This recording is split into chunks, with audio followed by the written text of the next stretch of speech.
Un village minuit sonne, un forgeron frappe le fer.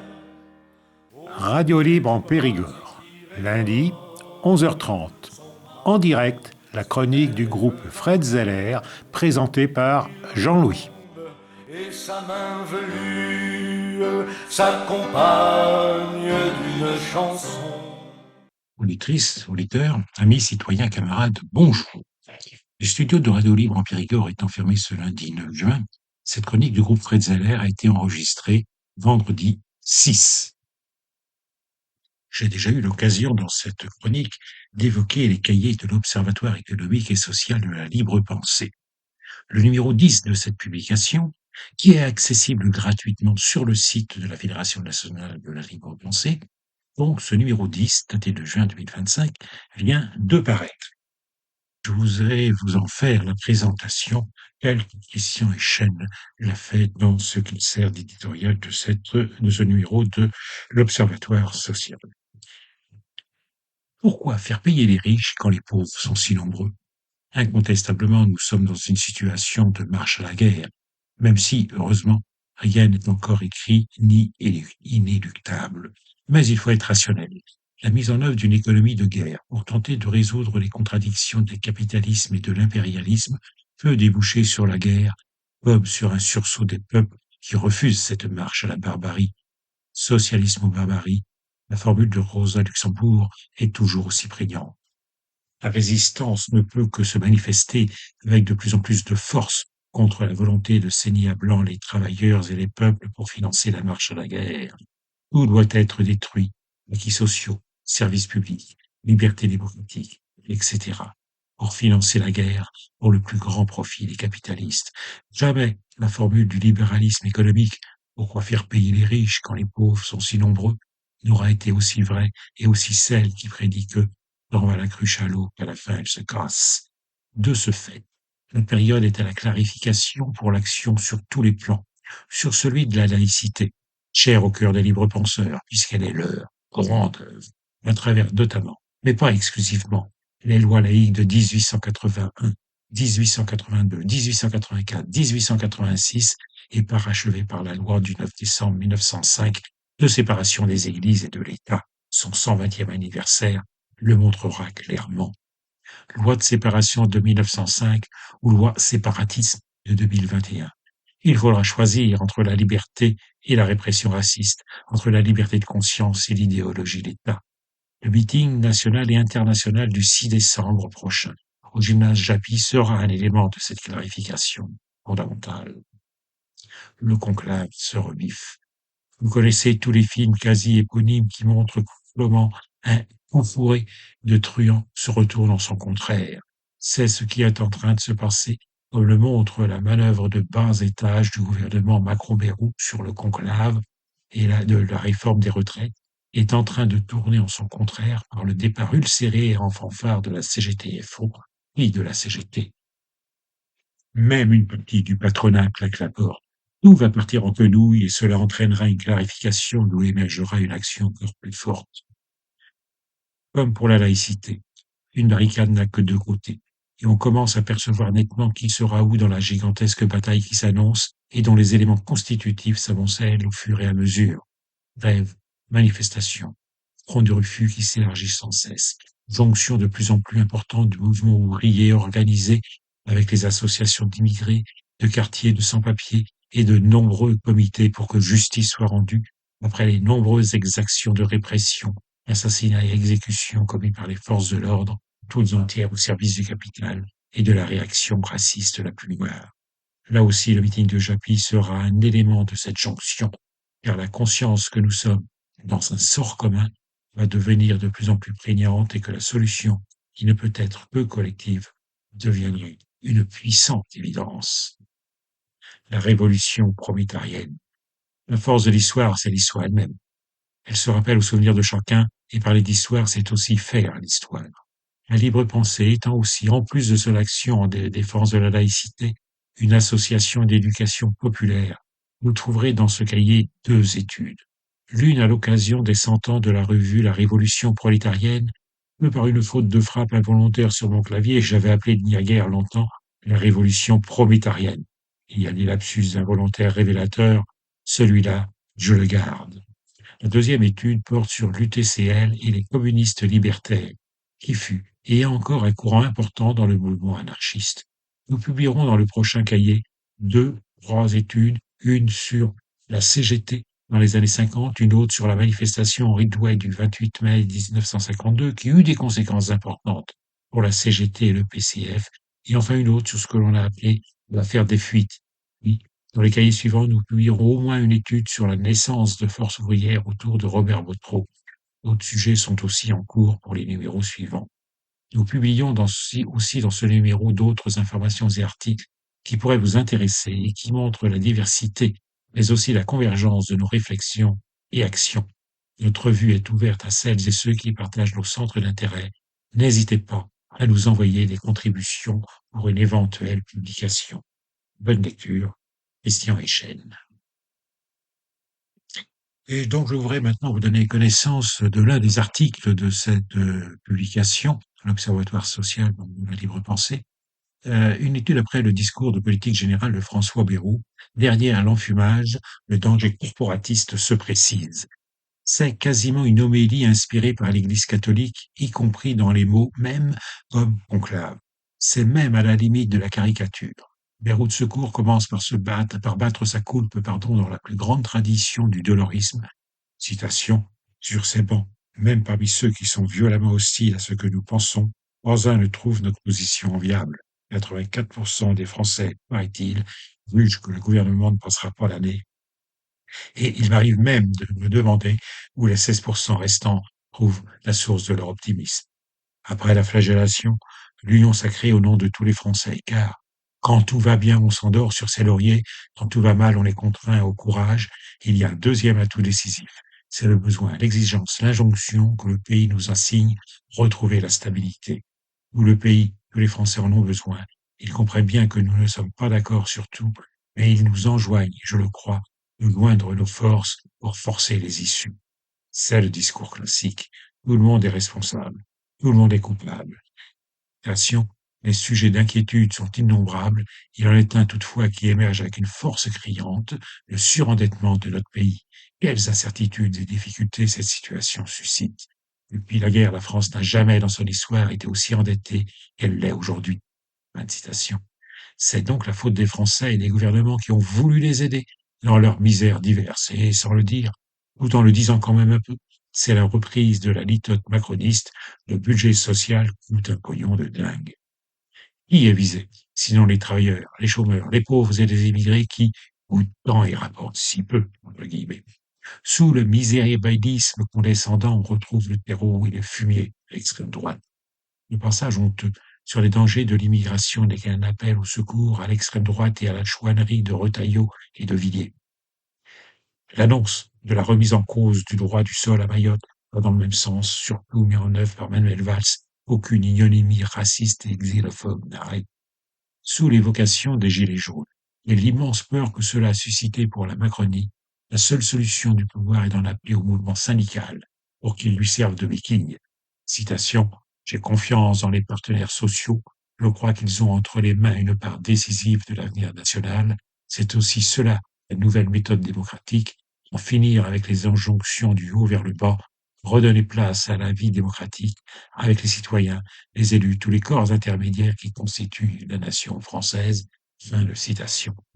C'est impliquer les syndicats dans la dégradation de la France si la situation ne s'améliore pas et s'ils refusent de faire corps avec ce nouveau gouvernement. La doctrine sociale corporatiste de l'Église au secours de la Macronie agonisante.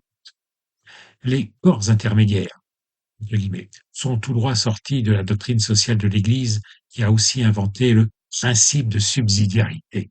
C'est ce que revendiquait Pion dans son encyclique Quadragesimo Anno, définissant le principe de subsidiarité, citation, que l'autorité publique abandonne donc au groupement de rang inférieur le soin des affaires de moindre importance où se disperserait à l'excès son effort. Elle pourra dès lors assurer plus librement, plus puissamment, plus efficacement les fonctions qui n'appartiennent qu'à elle, parce qu'elle seule peut les remplir, diriger, surveiller, stimuler, contenir, selon que le comportement, les circonstances ou la nécessité l'exigent. Le modèle parfait a été incarné par la France d'Ancien Régime. L'État a été replié sur ses fonctions régaliennes, armée, police, justice, diplomatie. Et toutes les autres fonctions étaient dévolues à des corps intermédiaires de plus bon niveau, les fermiers généraux pour la collecte de l'impôt, l'Église et les ordres religieux pour un semblant d'éducation, de soins et de charité. C'était la stricte application avant l'heure du principe de subsidiarité défini par l'Église catholique et appliqué par l'Union européenne. Les trois États, la noblesse, le clergé, le tiers-État. C'étaient aussi les trois étages, l'État, les provinces et les corps intermédiaires. La Révolution française en 1789 a brisé l'Ancien Régime et le principe de subsidiarité, qui n'existait pas encore formellement, mais qui était déjà pratiqué. Elle a institué une société dans laquelle on a toujours confié, pour assurer l'égalité des citoyens devant la loi, à des organismes de rang supérieur les missions d'une société moderne et démocratique. Ce qui caractérise la Révolution française, la République, c'est que pour assurer l'égalité des citoyens devant la loi, on a créé la notion de service public. Ce qui caractérise l'ancien régime et le principe de subsidiarité, c'est que pour briser l'égalité des citoyens devant la loi, pour donner et confier à des organismes de rang inférieur, on privatise et on détruit les services publics. La doctrine sociale de l'Église, ce sont 5 principes intangibles. Premier principe, à l'heure des révolutions, seule l'Église peut agir efficacement. Deuxième principe, la propriété privée des moyens de production et l'inégalité sociale sont d'ordre naturel et de droit divin. Troisième principe, pas de salaire trop élevé, interdiction du droit de grève et pas trop d'impôts sur le capital. Quatrième principe, promouvoir l'alliance du travail et du capital par la notion de communauté d'intérêt. Cinquième principe, se doter d'instruments de conquête de la classe ouvrière ou par l'instauration de corps intermédiaires quand les outils manquent. L'idée générale est que la société dans son ensemble représente le corps mystique du Christ et que les différentes structures qui la composent sont des corps intermédiaires, faisant partie du tout, le corps humain réunissant au cerveau, c'est-à-dire au Christ et à l'Église, est subordonné. Il n'y a donc pas de classe, ni l'indépendance de classe des organisations ouvrières, puisqu'elles doivent être subordonnées au tout. Elles doivent servir le bien commun et à celui de l'État, oppresseur et exploiteur. Voici ce que disait Philippe Pétain à Saint-Étienne le 1er mars 1941 en présentant la Charte du travail. Les causes de la lutte des classes ne pourront être supprimées que si le prolétaire qui vit, aujourd'hui, accablé par son isolement, retrouve dans une communauté de travail les conditions d'une vie digne et libre, en même temps que des raisons de vivre et d'espérer.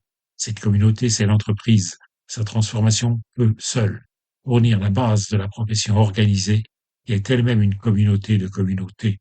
Cela exige qu'une élite d'hommes se donne à cette mission. Ces hommes existent parmi les patrons, les ingénieurs, les ouvriers. C'est à eux d'abord que je fais appel, leur demande de se pénétrer de la doctrine du bien commun au-dessus des intérêts particuliers, de s'instruire des méthodes d'organisation du travail capables de permettre à la fois un meilleur rendement et plus de justice en donnant à chacun sa chance dans l'entreprise et dans la profession. Donc, fin de citation de ce que disait Philippe Pétain à Saint-Étienne le 1er mars 1941 en présentant la Charte du travail. Rappelons que tout le mouvement syndical a refusé et combattu la Charte du travail, notamment par le premier acte de résistance, à savoir le manifeste des 12 de novembre 1940, qui proclamait que le syndicalisme français doit s'inspirer des principes essentiels, dont 1. Il doit être anticapitaliste et, d'une manière générale, opposé à toutes les formes de l'oppression des travailleurs. 2. Il doit prendre dans l'État toute sa place et seulement sa place. 3. Il doit affirmer le respect de la personne humaine en dehors de toute considération de race, de religion ou d'opinion. 4. Il doit être libre, tant dans l'exercice de son activité collective que dans l'exercice de la liberté individuelle de chacun de ses membres. 5. Il doit rechercher la collaboration internationale des travailleurs et des peuples. Ce sont les principes qui ont conduit la CGT Force ouvrière, notamment, à appeler au non à De Gaulle en 1969 sur un projet similaire à celui que présente François Bayrou aujourd'hui. Il lui arrivera nécessairement la même chose. 1940, 1969 et aujourd'hui, l'heure est à la résistance. La farce de la rediscussion de la contre-réforme des retraites. François Bayrou fait une proposition que les partenaires sociaux entrent en conclave pour discuter de cette contre-réforme.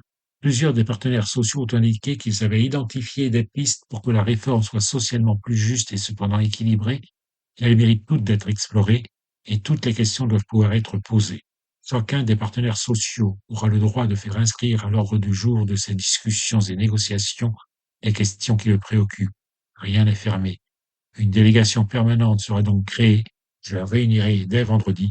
Je proposerai aux représentants de chaque organisation de travailler autour de la même table, de s'installer dans les mêmes bureaux, ensemble, pendant 3 mois, à dater du rapport de la Cour des comptes. Si au cours de ce conclave, cette délégation trouve un accord d'équilibre et de meilleure justice, nous l'adopterons. Le Parlement sera saisi lors du prochain projet de loi de financement de la sécurité sociale, ou si nécessaire, par une loi. Et donc, il ajoute cette menace: je souhaite que cet accord soit trouvé, mais si les partenaires ne s'accordaient pas, c'est la réforme actuelle qui continuerait à s'appliquer. Fin de citation. Si ce n'était pas si grave, on en rirait. Leroux se prend pour Don Corleone dans Le Parrain en faisant une proposition que personne ne peut refuser, car il a le pistolet sur la tempe.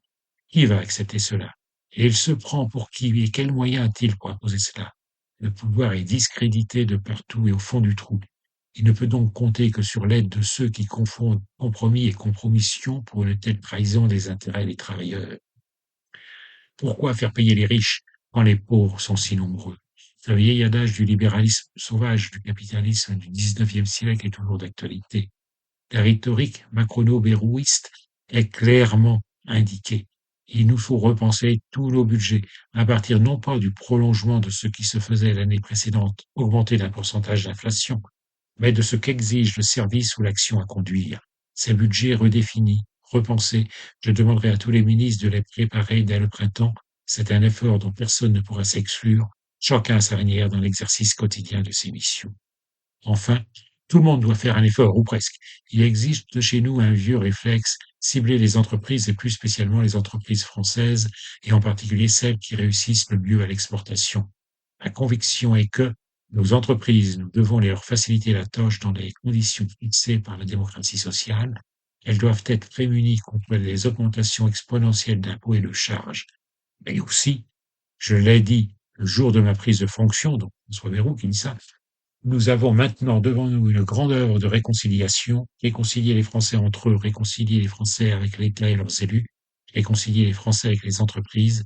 C'est ce que disait Pétain, mot pour mot, dans la Charte du travail. Cette communauté, c'est l'entreprise, en donnant chacun sa chance dans l'entreprise et dans les professions. Le plan d'austérité annoncé par le nouveau locataire de Matignon est encore plus destructeur que celui de son prédécesseur. La saignée va augmenter de plus de 50 milliards. Pour illustrer les conséquences de ces politiques d'austérité gouvernementale, je citerai 2 exemples qu'il n'est pas besoin de commenter. Nombre d'agriculteurs: 1970, 1 588 000. 2000, 664 000. 2020, 380 000. Nombre de bateaux de pêche: 1993, 11 660. 2005, 5 360. 2021, 4 239.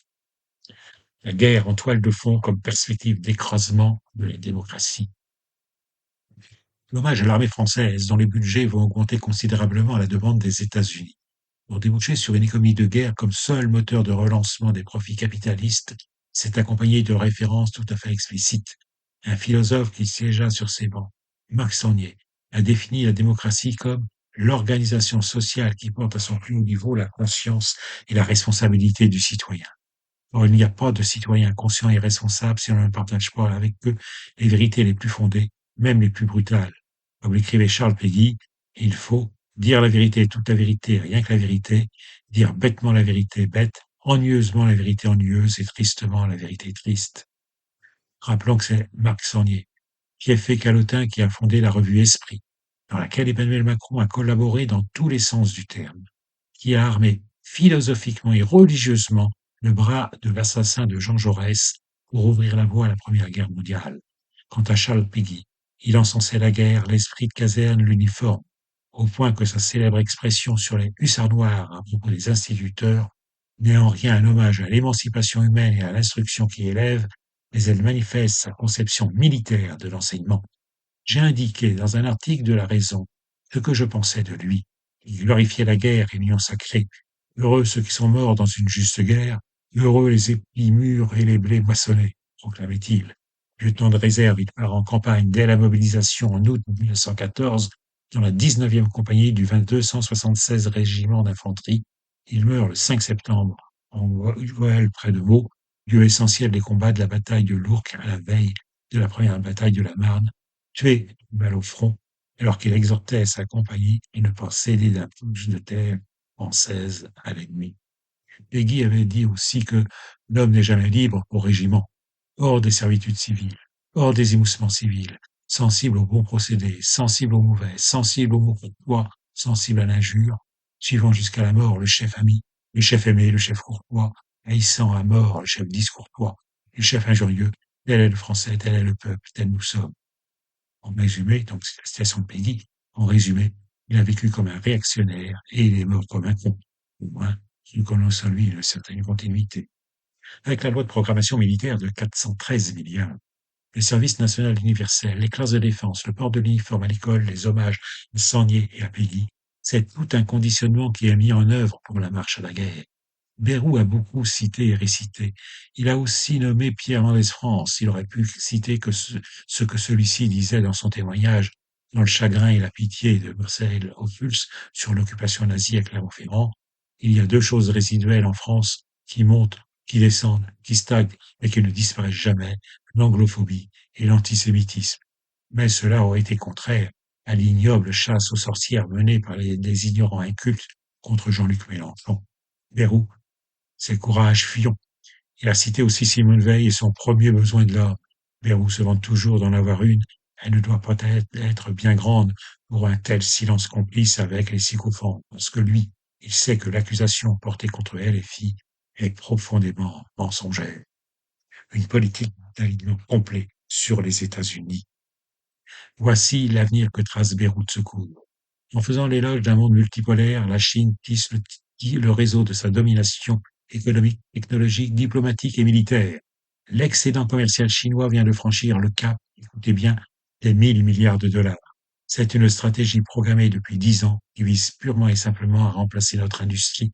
Nous avions, dans la défense de ces règles, bafoué un si grand allié, parfois incommode, les États-Unis. Fin de citation. Soyons logiques. Si on condamne un monde multipolaire pour le moins, on souhaite au moins un monde unipolaire sous la houlette du grand allié. Mais avec Washington, il y a aussi Tel Aviv. Citation. Dans le nouveau monde de la force brutale, la France a ses propres droits, ses propres atouts, sa diplomatie, la force de son armée et l'engagement de ses militaires auxquels je rends ici hommage.